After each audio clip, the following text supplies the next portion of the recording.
we'll ask each other, it's like, "Hun, can I begin again? Can we just begin again? Can we reset?" And that has been so powerful in our relationship. Really? The gift of beginning again. And so we've both committed that if he asks or I ask, that we truly have a willingness to. And so sometimes if I was charged or if I was really, Tony will normally change his physiology. Maybe he'll go jump on the pool or go in a cold plunge or something.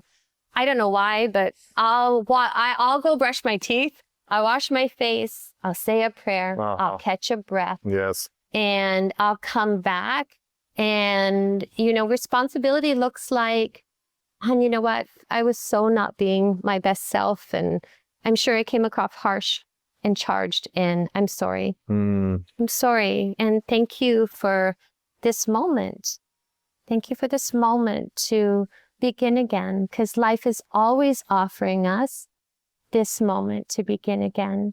Yes. And I find that to be so healing and so powerful. Or the, you know, hey, we had a bad 10 minutes. Not even a bad 10 minutes. We just, had a wonky 10 minutes. Yeah. You know, hey, I went to sleep. I was being dreamed. Yes. I was in the nightmare. Thanks for your grace. Thanks for riding that wave with me. Woo. You know, like what the heck?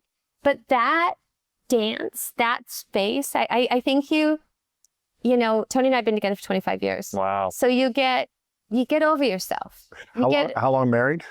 25 married or 25 together? You know, great question. I think we've actually been married, let me think about this, 25 years. So we've been married 23, that's what, 24? Okay. No, 24 years we've been married. Wow. But you know, the first 10 years, when you first get together, there's that like enchantment and, you know, it's the kind of romance stage of life, and it's exciting and amazing. And each chapter, and it's been my experience, or season, or decade, you could even say, has had its gifts and its opportunities. I'd say the first 10 years, or even maybe 10 to 15 for some, but I'd say the first 10 years is you're getting over yourself. You're getting over your conditioning, your impressions, past relationships, who you thought you needed to be, the stuff with parents of, you don't know, it's like, okay, this works, but this doesn't quite feel sincere. This feels more honest. The getting over yourself of, like, if you really, for you and your lady, like it came through time. Yes. Like you learn, it's like hun, can we begin again? Or, honey, I love you way too much to go here right now. I remember one time we were in this lawsuit and he was stressed and I was stressed, and we had that moment. It was like, I love you way too much. Like I don't want to speak this way. I'm sorry. I'm sorry. And I think sometimes through the egoic filter that we can all have, or just the fear mind or survival mind, you know, it's less willing to admit or to just tidy up our messes. Take accountability. Yeah, just like, hey, I missed. I wasn't my best self. Can we begin again? That's really beautiful that you're able to do that, because I've been in many relationships in the past where, you know, me or the other person were unable to apologize and take ownership for what had happened. Even if it wasn't their fault or my fault, just to say, listen, I'm sorry. I'm sorry. Yeah. Just say, I'm sorry. Yes, I'm sorry. How can we be better? No, how can I be? So I'm sorry. How can I? That's real freedom. Yes. I always, because before it was a we thing, and then mind measures what you're doing. At this stage of my life, it's like, okay, and I don't say that, like me, what can I shift here? Because that's what I can change. I can't change him. I can't change her. But I can change how I'm being. And I can uproot that like madness by just simply going first. And by the way, Tony is so generous and such a love. And we meet in that willingness to go first. Usually, like, say if I was upset and I was like, I always somehow end up on my closet. And I was like marching off to my closet, a younger version of myself. There would tell me, you know, hun, you know what I mean?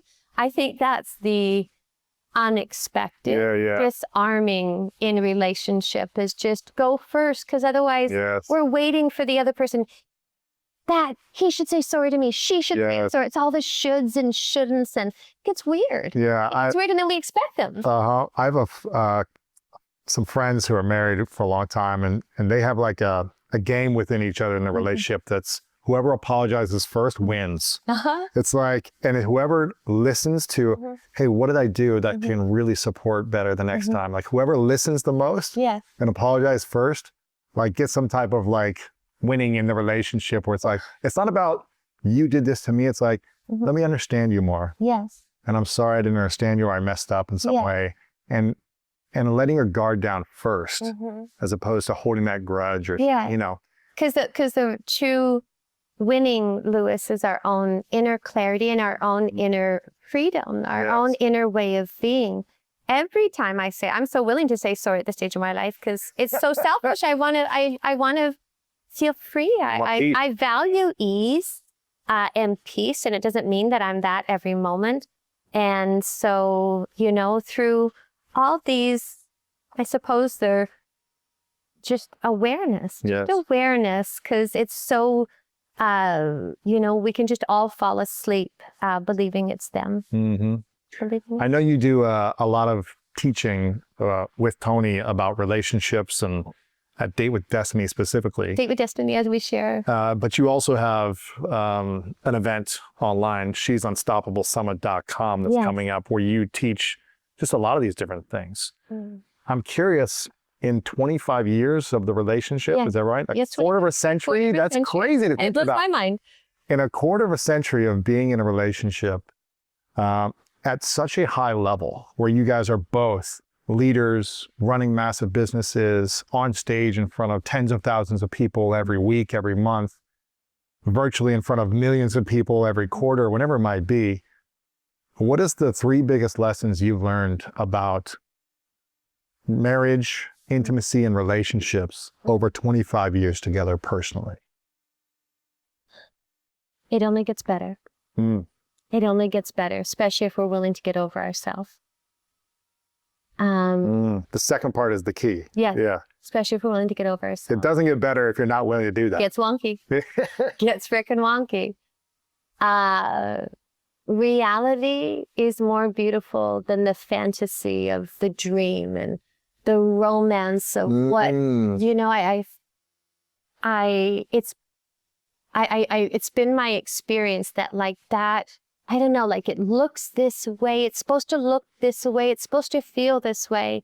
But then when you see that life and love, it contains it all.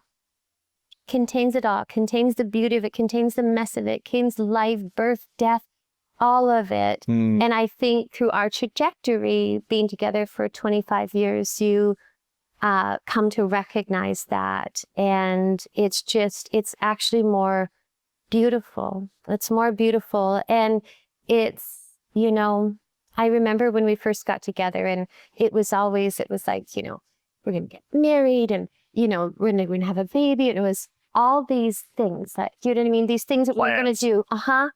But I'd say the third thing is actually the most powerful and intimate is actually, it's the simple, the simplicity, the nothingness, the just being, you know, bedhead in the morning or just catching a glance.